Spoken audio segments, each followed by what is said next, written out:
The current lore of Warhammer 40K focuses on humanity's struggle to control the galaxy that the Emperor of Mankind fought to conquer, but the Imperium is not alone in this desire. The alien, the mutant, and the heretic all want to eradicate their enemies from the stars before they're destroyed. And in today's deep dive, we are going to explore what it would be like and what would it take for the major Xeno factions in the 40K universe to seize control of the entire galaxy.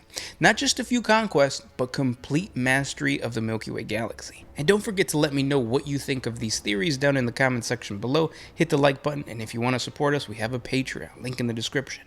Now, this isn't something that hasn't happened within the lore. The Eldar Empire, for example, at its peak, was in control of the entire galaxy.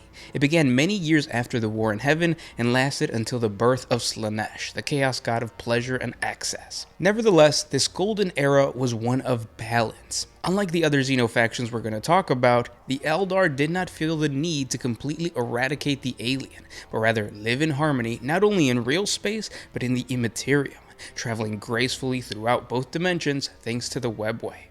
Chaos did threaten the Eldari Empire, but as the favored children of the most psychically powerful race in the galaxy, the Old Ones, these chaotic energies were harnessed and manipulated by the Eldar. Everything from their sublime works of art to their planet-sized floating cities, they were all imbued with the purest form of psychic energies. In other words, they protected themselves from chaos by actively cultivating their psychic potential.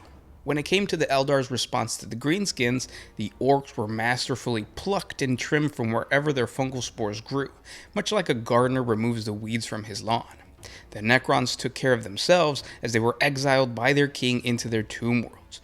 The Eldari tasked themselves with the crucial burden of standing vigil over these planets, ready to destroy any reawakening tomb. Throughout its control of the galaxy, they successfully stopped any Necron lord from resurfacing.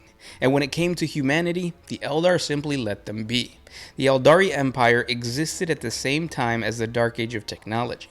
They watched as this new race stumbled through the stars, recognizing that the wilds of the cosmos possessed a much bigger threat to humans than such an advanced race as themselves. Was this arrogance or ignorance is the real question.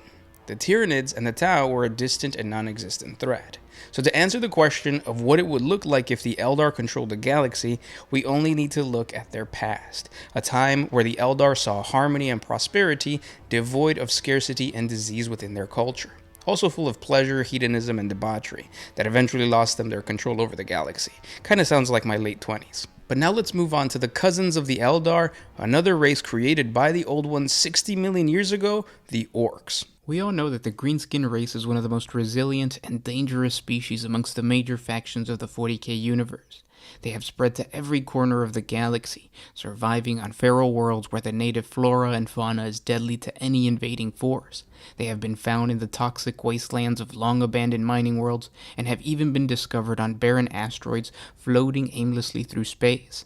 To add to their resiliency, the Orcs can multiply in a matter of days. A small population of greenskins will grow exponentially until the species covers the majority of the planet's habitable zone. Although brutish in nature, the Orc society can quickly and effectively structure itself around a powerful and cunning leader. Orc empires have dominated regions of space for decades, if not millennium, and if left unchecked, they would enslave or outright slaughter any faction that stands in their way. With this impressive biological and martial advantage, it's a mystery why the Greenskins aren't the dominant species in the galaxy. However, the truth is that the majority of Orc wogs, or crusades of conquest, are halted not by powerful adversaries, but by the Orcs' own infighting and lack of vision. If all Greenskins were to somehow unify under one banner, without a doubt, they would have the military might to control the galaxy. In this era of Orc supremacy, enormous Greenskin empires would form around major war zones.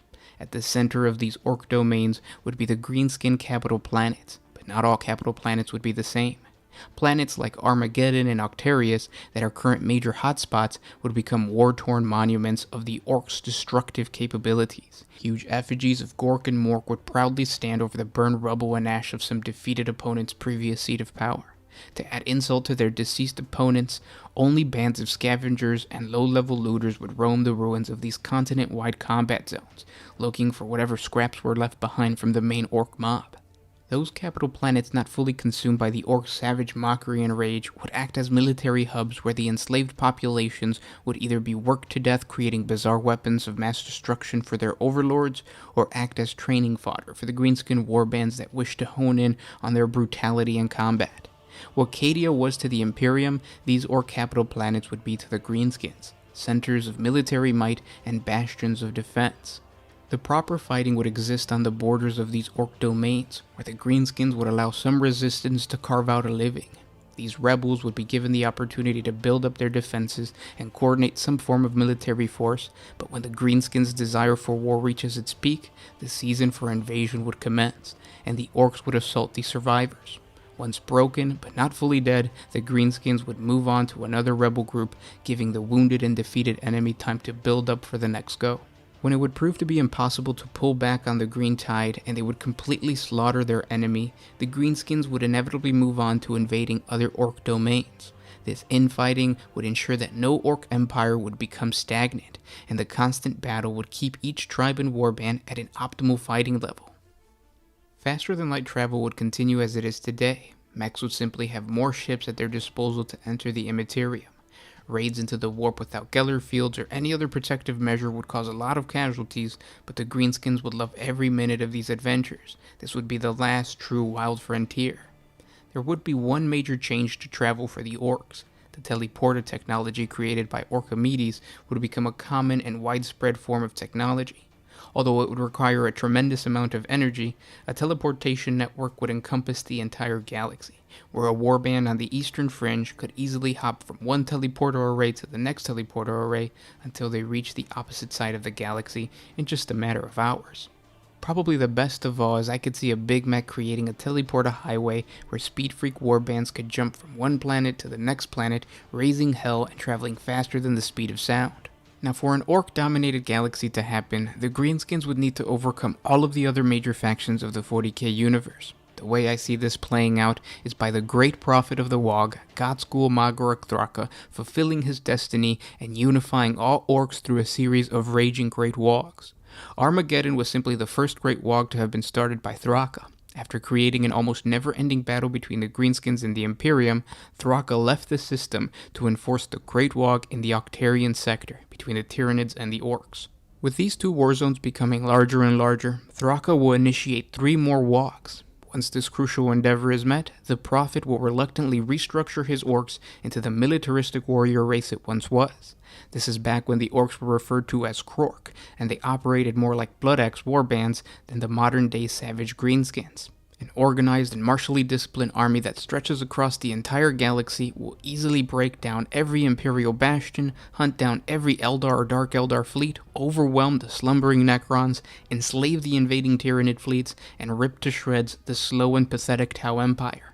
While it seems impossible to imagine the Orcs actually conquering Terra and killing the Emperor of Mankind, and it's even harder to see the Orcs being able to stand a chance against the innumerable tendrils of the Tyranids, the Orcs under Godskull Magorok Thraka will not be your ordinary scatterbrained greenskins of the current era. Thraka will lean on the military minds of countless subordinate Blood Axe war bosses and depend on the resource support of the rich Bad Moon warlords. Basically, every single tribe across the galaxy will play their required role to slaughter the enemies of the Orcs and prove once and for all that the Orcs are the mightiest race in the galaxy. Now that we have a vision of what a future ruled by the greenskins would look like, let's talk about another Xeno faction capable of conquering the galaxy, the Necrons. The Necrons' desire for galactic domination stretches back millions of years. They were the first race in the Milky Way galaxy to declare galactic war against a rival. And although the Necron leader, the Silent King, thought he could simply give his people freedom and allow them to wait out the death of the other sentient races after the war, the truth is very different in the current era. The Necrons face more threats today than they did when they first entered their great sleep. So it's easy to think that it would be harder for the dynasties to wrestle control of the galaxy, but I don't think it is. The key to ruling the galaxy for the Necrons lies in their war against not every individual faction, but rather chaos. The Necrons are no strangers to fighting a psychically powerful enemy. As a matter of fact, they have the most experience fighting the forces of the Immaterium. As 60 million years ago, the Necrons waged a war in heaven against the Old Ones, an ancient race whose mastery over the Immaterium was so powerful that they created the Webway. a feat that no other intelligent species has been able to accomplish. And they also were able to biologically engineer psychically powerful warrior races like the Eldar and the Krork. Not having psychic powers themselves, the Necrons developed technologies with the help of the Catan that would manipulate the warp and its energies. Using black stone, which is a very rare substance that possesses the ability to not only nullify the psychic energies of the Immaterium, but also absorb them and then redirect the energy in explosive ways. They utilized this material to build planet-destroying weapons and defensive structures that helped them win the war in heaven. Now, one of the first arguments against the Necrons' battle with Chaos is that the Old Ones cannot be compared to the demons of the Immaterium. And it's somewhat true, as the turmoil and chaos caused by so many psychically powerful races in the current galaxy has empowered the forces of Chaos, and they are much more aggressive and stronger than the Old Ones ever were. But the Necrons have been in this situation before. They've been the underdog. They were completely outgunned and outmaneuvered during the war in heaven, but somehow they still managed to use their physics-bending technology to eventually cause the enemy to flee the galaxy. And the Necrons of today's time are preparing to do the exact same thing. The only difference is that they already possess this technology, it's just sitting there waiting. All across the galaxy, the Necrons left behind pylon structures similar to the pylons on Cadia that were holding back the Eye of Terror. These defensive structures are capable of creating tetrahedral regions of space that are completely immune to the Immaterium. So while the forces of Chaos have relied on summoning warp storms that allow the Immaterium to bleed into real space and more of the legions of Chaos to invade a planet, the black stone pylons of the Necrons have the ability to clear the warp storm away, taking away Chaos's initiative. This is a counterattack used by the Necrons most recently in the Pariah Nexus, which shows how powerful the technology really is. Not only were the forces of Chaos affected, but every psychically sensitive being was reduced to an empty shell, almost as if their soul was completely erased. And this is the key to the Necrons' destruction of all of the pesky and inferior races in the galaxy, by nullifying the warp. Successfully cutting the connection from real space and the Immaterium means that they seal off the Cicatrice Maledictum and any other major rifts or portals of the warp. With the Chaos demons and entities exiled from real space, it allows the Necrons to focus on other threats in the galaxy. But to add insult to injury to these remaining victims, the disconnection of the Immaterium greatly weakens any living creature in real space. It's easy to understand why this would kill off any Psykers. They depend on the warp not only for power, but for life. The first faction to go would be the Eldar, a race that is intertwined with the delicate powers of the Immaterium. Without it, these powerful Psykers would inevitably die. Imagine an entire race slashed from its life force and left weak and vulnerable, perfect prey for its enemies. We saw this during the Horus Heresy, when one of the most powerful Space Marine Psykers, 1000 Sun, who was part of the Outcast Dead, willingly cut himself off from the Immaterium in order to battle a human pariah. Later on, he was killed by a simple hunter because of his weakened state.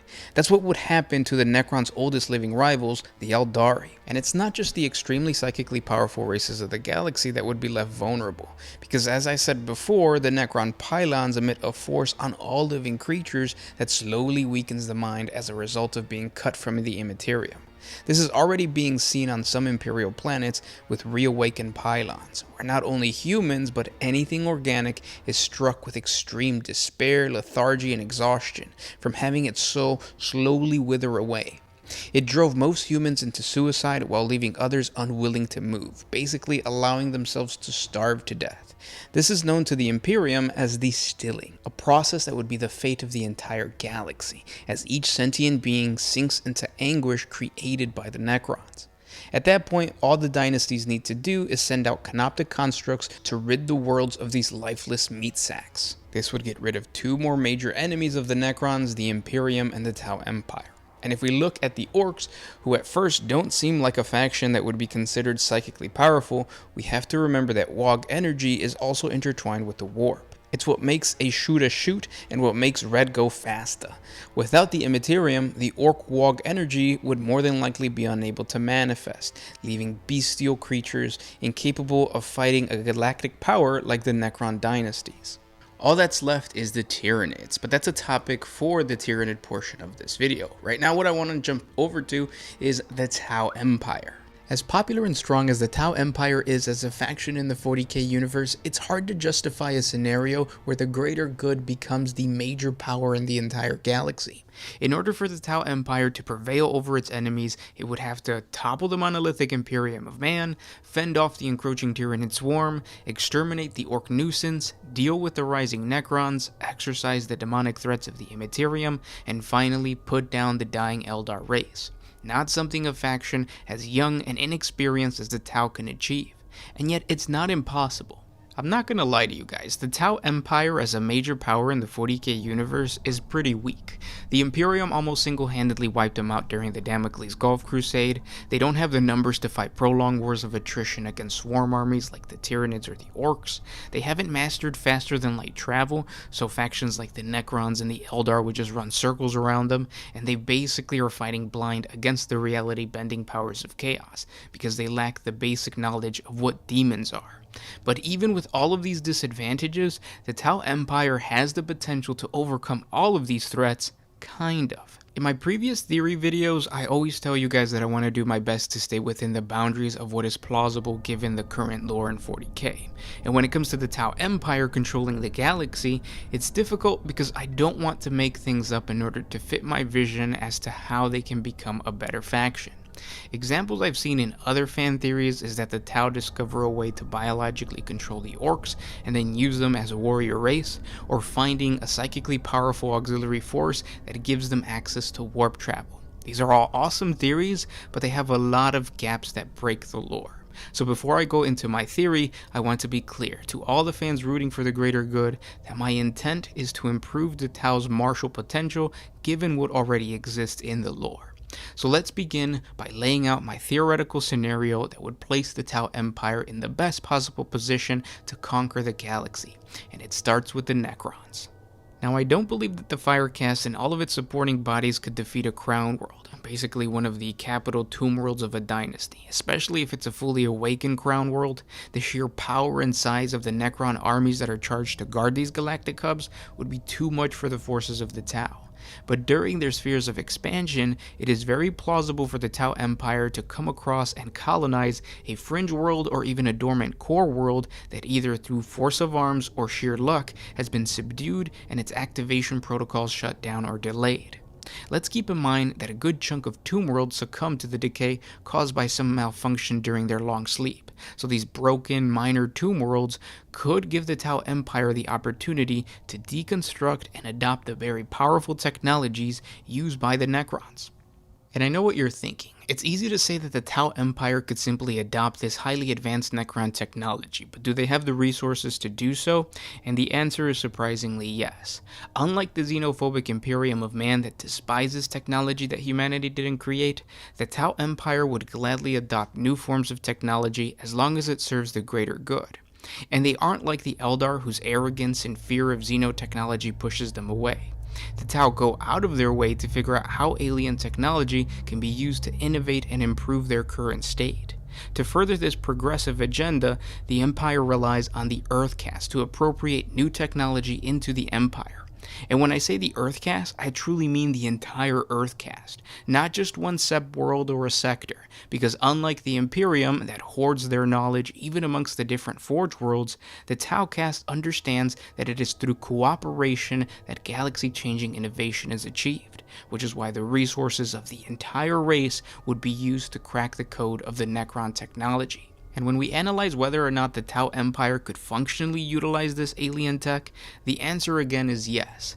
Unlike the Eldar Wraithbone that require highly psychic beings to mold and operate, or Orc tech that relies on the strange green skin luck wog energy, or even the Imperium self-imposed limitations that deny the use of AI and require all tech to be somewhat organic, the Necron technology is all grounded in the real world. It might seem as if though the Necrons are using warp powers or some form of sorcery to bend the laws of physics, but the reality is that everything from space travel to gauze weaponry comes from applied science. And a surprisingly huge advantage the Tau have when it comes to adopting Necron technology, specifically their weapons, is their attention to the safety of their soldiers. Tau plasma weaponry is actually dangerous for the user, but the Earthcast has taken the time to design a contained system that protects the Fire Warrior. So when we look at the much more dangerous radioactive weaponry of the Necrons that has the potential to kill the user, which is why only Space Marines utilize Necron weapons in the Imperium, the Tau Empire is willing to solve the problem in order to improve the deadliness of their entire firecast. The answer to this challenge is the use of the already ubiquitous mech suits of the Tau. These combat exoskeletons are already carrying ion cannons and fusion eradicators. What's to stop them from using gauze weaponry, death rays, particle weapons, and even harnessing the powers of a Catan shard? The degree of how deadly the firecast would become with these weapons is tremendous. Imagine battlesuits similar in size to the Taunar Supremacy suit, but with the power of a Tesseract Vault. The pilots of these suits would channel the energies of the transcendent Catans to wield the powers of literal gods. Smaller suits similar in size to the XV-25 stealth suits would wield particle shredders or heavy gauze cannons and can use the dimensional destabilization matrix of a canoptic wraith to phase through space-time. Once given access to the armories of the Necrons, the upgrades to the soldiers of the Firecast would be a definite game changer. And we haven't even gotten to the Tau's major breakthrough of achieving faster than light travel. Given the opportunity to crack the code of the Necrons' inertialess drive systems would allow the colonization fleets of the Tau to accelerate beyond the speed of light, making their expansion through our galaxy even more dangerous. Now, I don't think that the Tau Empire would attempt to jump to every segmentum in the galaxy with this newfound power. Instead, the calculating ethereals would use this technology to solidify their territories and form stronger bonds between each sept world. Unlike the other major factions, specifically the Imperium, that struggles to maintain a steady stream of reinforcements to the front lines, the Tau Empire is way more interconnected. They don't have the dog-eat-dog mentality or the bureaucratic dysfunction of the Adeptus Administratum that creates terrible supply chain errors. The Tau caste system makes the entire empire a well-oiled machine that would become stronger and faster than ever before. Imagine this: if an Orc-Wog enters the Empire's boundaries, the responding military force wouldn't come from one sept world like it is right now, but the entire sphere's patrolling fleet. If an important planet is under siege and their people need resources, the Tau Empire can allocate the appropriate reinforcements thanks to the impeccable inventory of the water and the earth caste. If they're a major power that can defend themselves now, once they attain faster than light travel, they will become unbreakable. The other incredibly powerful piece of Necron technology that the Tau Empire would use to not only conquer real space, but also finally become a threat to the forces of chaos, is black stone. This is the same material that made up the Cadian pylons and what is currently being used in the Pariah Nexus by the Necrons. It's an ancient substance used during the War in Heaven that has similar effects to the Pariah gene. The Necrons use it as a defense against the Immaterium, capable of closing off or dampening the effects of the warp, but it can also redirect the etheric powers. The Imperium is already trying to decipher its use, but if the Tau Empire could harness this power and create weapons and war gear with this nullifying substance, they could become a major threat to all psychically sensitive creatures in the galaxy, so everybody. Now let's talk about the major improvement Tau drones would receive once integrated with Necron technology. They already assist the Tau in almost every aspect of warfare, from targeting systems to medical support, but with the Necron's command protocols, it would greatly improve the drone's ability to synchronize with each other, similar to canoptic scarabs, and it would solidify the Tau's control over their artificial intelligences, because let's face it, everyone has been waiting for the drones to turn on the Tau, just like the Men of Iron turned on humanity. But if the command protocols have been able to hold together the Necron legions, they can do that for the Tau drones. Once the Necron's technology is disseminated throughout the entire Tau Empire, the galaxy would be facing a well-armed, highly coordinated, and conquest-driven faction. A Tau Empire capable of becoming the major power in the entire galaxy. And the final major Xeno faction I want to talk about today are the Tyranids. What would it look like if they took over the galaxy? Let's first talk about how the current lore describes the Tyranids as a massive, almost galaxy-wide swarm of aliens that will inevitably overrun the entire galaxy and consume all of the biomass until there is nothing left except barren planets. This simple narrative kinda gives us the answer as to how the Tyranids can kill off all of the other major factions. It's the classic tabletop tactic of drowning the enemy in wounds. In other words, no other faction stands a chance against so many bioforms. But the issue I have with this very basic method of conquest is that it denies the Tyranids any strategic credit. It fails to acknowledge that although animalistic, the hive mind is still a very dangerous and calculating nemesis. That's why let's push away from this simple-minded portrait of the Tyranid invasions, and let's look at how the Tyranids would devise a unique approach for the destruction of each individual faction, starting with the Imperium. The Great Devourer faces a very difficult challenge by attempting to exterminate all of humanity. Humans are one of the most numerous species in the galaxy, second only to the Greenskins. They have spent the last 10,000 years fortifying their control over their territories and developed a well-oiled war machine that repels and defeats new and old threats across countless theaters of war. And although the Imperium is criticized by being stagnant and bureaucratic, we still have to give them credit for developing a powerful army that accomplishes the monumental task of maintaining control over the boundaries of the Imperium. Unfortunately for humanity, it's their reliance on galactic unity, or in other words, the support system that binds the Imperium together, that creates a weakness for the Tyranids to exploit. Now, we all know that the Imperium has realized that the Hive Fleets are moving towards the direction of Terra. It is theorized by the Inquisition and other Imperial savants that the Nids are specifically attracted to the Astronomicon. They see this massive beacon of the Emperor's divine protection through the warp as some sort of lure to the animalistic Tyranids. They describe this attraction like a moth to a flame. But what if it's not just a bestial appeal? What if the Tyranid hive mind understands how crucial the Astronomicon is to the preservation of the Imperium's unity? Because it is. If the Tyranids destroy the Astronomicon, humanity's ability to travel through the warp is radically reduced. This obviously means fewer resources to the front lines, and cooperation and guidance from a military high command is completely eliminated, but also everyday life, from commercial shipping to communication, becomes nearly impossible.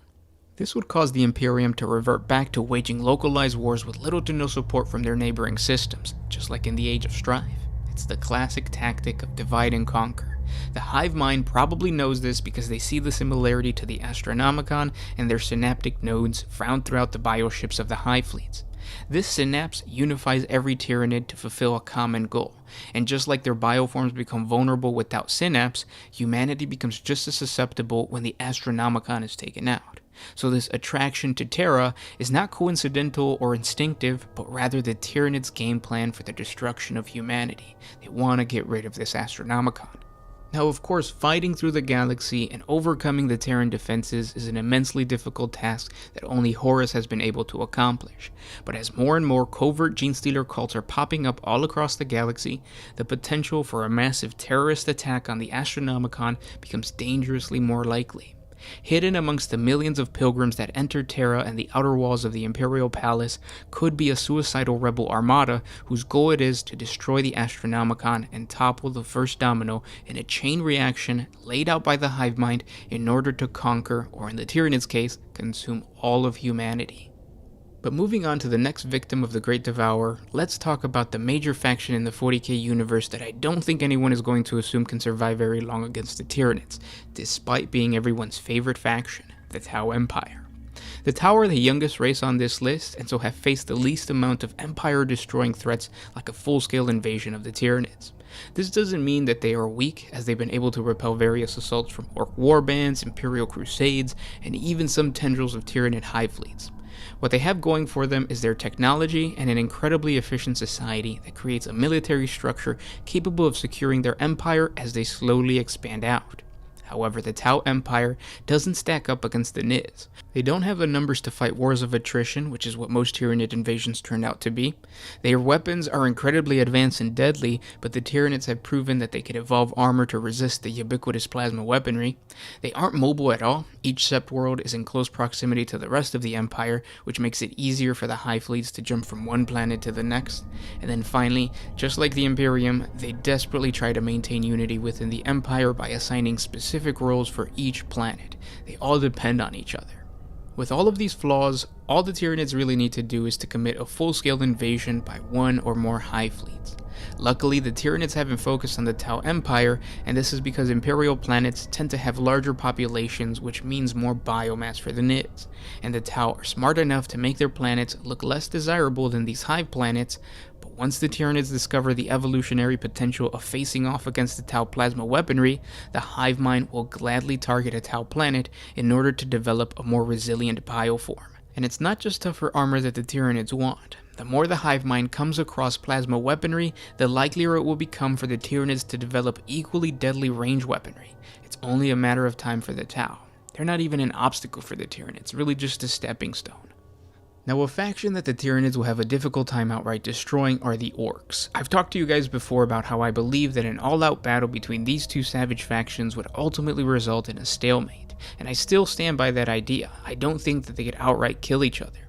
And based on your comments, a lot of you guys agree with me. The Greenskins are a really good match for the Nids. They are extremely strong, biologically and technologically, so they have the necessary tools to become expert bug killers, as was demonstrated with the Wormkiller tribe and the battle in the Octaria sector. They are one of the only races that actually seek out the challenge of fighting the Nids, and they are very resilient, capable of doubling in size after just a couple of days because of their unique reproduction cycle.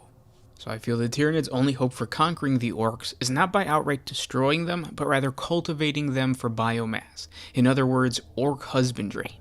Just like we raise animals for meat, milk, and wool, the Tyranids could use the Orcoids as a renewable source of biomass. What's interesting is that the Tyranids are no strangers to cultivating foreign creatures. The flesh borer beetle, for example, is a creature that is maintained in its embryo state inside the weapon of a termagant until it is fired, and the use of a creature as ammunition is just the beginning. Theoretically, the Tyranids could evolve a way to farm the Orcs. My method would be creating a specialized, massive bioship that acts as an incubator for the Greenskins. Just like when Orcs invade a space hulk and parade around the galaxy until they find a worthy planet to assault, these bio-incubation ships would house the Greenskins as the Hive Fleet snakes its way across the galaxy. They would feed the Orcs' bloodlust by providing proper fights in the form of termagants and hormagants that spawn inside these bioships, and they could control their population by burning away any excess spores through acid secretions, just like our stomachs dissolve food and drink. This method would almost be perfect for their journey away from the Milky Way, because the void between galaxies is far, and once they're done here, they have to travel to the next major source of food. The Orcs would be their road trip snack, basically. And controlling the Orcs is not something unheard of in the 40K universe. For example, Space Marines will often patrol Orc-infested planets that they use as recruitment worlds, making sure to assassinate any Orc that has any hope of becoming war boss and leading the Greenskins out of their isolation. If the Space Marines can keep the Orcs in a primitive state like this, I don't see why the Tyranids can't do something similar in a giant bioship. The big issue with this method of farming the Orcs is obviously that the Tyranids aren't killing the Orcs outright, and there will always be some Orc warband that exists outside of the Tyranids' control. But I feel that this is the most realistic solution to the Tyranids overcoming the Greenskins. Surprisingly, a faction that I feel that the Tyranids would not have a problem destroying is Chaos. This might come off as a little strange at first because the Nids don't seem to have any advantage over the beings of the Immaterium. They can't consume Chaos demons, they don't enter the warp, and there is only one Hive Fleet that seems to be evolving in response to the Chaos threat in this galaxy. However, the destruction of the Chaos Gods, and ultimately the weakening of the Imperium, comes hand in hand with the destruction of the Imperium. Let me explain. As of right now, the primary source of power for the Chaos Gods is humanity. They are fed by the emotions, both negative and positive, created by the constant war, famine, disease, and everything else that makes humanity so grimdark. The Imperium is so prolific in these actions that Chaos has become strong enough to finally tear a gash across the galaxy where the boundaries of their realm and real space are blurred out. But even with the opening of the Great Rift, if the Tyranids successfully destroy the Astronomicon, humanity will fall. And it's not just by the Tyranids' hands, because in a strange act of self-mutilation, the forces of Chaos would also join in the butchering of humanity, a process that would ultimately weaken the same Chaos Gods. And I have to be honest, this theory isn't unique to the Tyranids. It was the Cabal who planned for a Horus victory during the Horus Heresy because they prophesized this same outcome. They saw the weakening and subsequent destruction of the Chaos Gods because of how much of humanity would be killed if Horus reigned over the Imperium. And the same thing would happen if mankind would be eliminated by the Tyranids. Now we get to the two most challenging factions the Tyranids must overcome, the Eldar and the Necrons. The Eldar pose a very annoying obstacle for the Tyranids because unlike so many of the other factions on this list, the Eldar are highly mobile, especially the Craftworld Eldar. They can simply move their entire civilizations away from the Tyranid threat, and because of their access to the webway, they can use it to run circles around the Hive Fleet, shooting at them from range and quickly escaping back into their realm. In order to counter this, the Tyranids need to get rid of the webway. to do this, it would require access to the actual webway. The best chance of doing this would be invading Exodite planets because they possess webway portals on specific worlds. Once inside, they could either flood the entire thing with bioship after bioship until every corner is flushed out, or a more cunning plan would be breaking the webway from the inside, allowing the immaterium to seep into this sacred highway. Another possibility that kind of stretches the boundaries of the Tyranid lore is evolving a nullifying presence that could cancel out the warp. This can be created through the consumption of individuals like the Sisters of Silence or any other large population of pariahs, but it could also be accomplished through the breaking down of black stone. This is the material that has become highly sought after by the Adeptus Mechanicus and the Necrons because of its ability to act as a conduit of warp energy. The pylons on Cadia that were holding back the Eye of Terror were made up of this blackstone, and so by absorbing this substance, the hive mind might be able to evolve a similar effect. And again, theoretically, this could enhance the shadow in the warp to become strong enough to close off any warp portal for good, or even create a web of nullifying power that separates the connection between real space and the Immaterium, just like what the Necrons are doing with the Pariah Nexus. And without the Immaterium, the Eldar can't even hide. They would either have to run away from this galaxy like their creators, the Old Ones, or face the Tyranids in a last stand. And finally we get to the Necrons. As I've told you guys in previous videos, the Tyranids can consume Necrodermis. If they have weapons strong enough to destroy the Necron constructs, their reclamation pools are acidic enough to break apart this living metal. However, the process is long and yields almost no biomass for the Hive Fleet, and so the Tyranids often avoid this enemy. This avoidance is key to the Nids' victory over the Necrons, because as of now, the dynasties are not united. Unlike the Eldar, the Tau, and the Imperium, the Necron dynasties don't like working together. They never have. The only thing that stopped them from killing each other was the war in heaven. The Old Ones were their common enemy, and it's what gave the Silent King the ability to unify the dynasties. However, you don't have that with the Tyranids. The Nids are not hostile towards the Necrons because, like I said, they don't want to waste their time on trying to consume something that isn't going to give them significant source of biomass. The Nids also don't care about taking over Necron territory. They are in and out of a planet as fast as possible, and so it would be very difficult for the Silent King or any other lord to try to rally his people against the Great Devourer because it's not hurting the dynasties. And without this common enemy, the dynasties would simply go back to waging war against each other, and the Tyranids would simply wait until the final weakened dynasty would remain, and that would be consumed by the Great Devourer. And with that said, those are my theories as to what it would take and what it would look like for each Xeno faction to take over the galaxy. Let me know what you guys think in the comment section below. Don't forget to subscribe to the channel, support us on Patreon. If you want, you can support the channel with a super thanks as well. Thank you guys so much for watching, and I'll talk to you guys tomorrow on another deep dive. This was Gersh1 with One Mind Syndicate, signing out.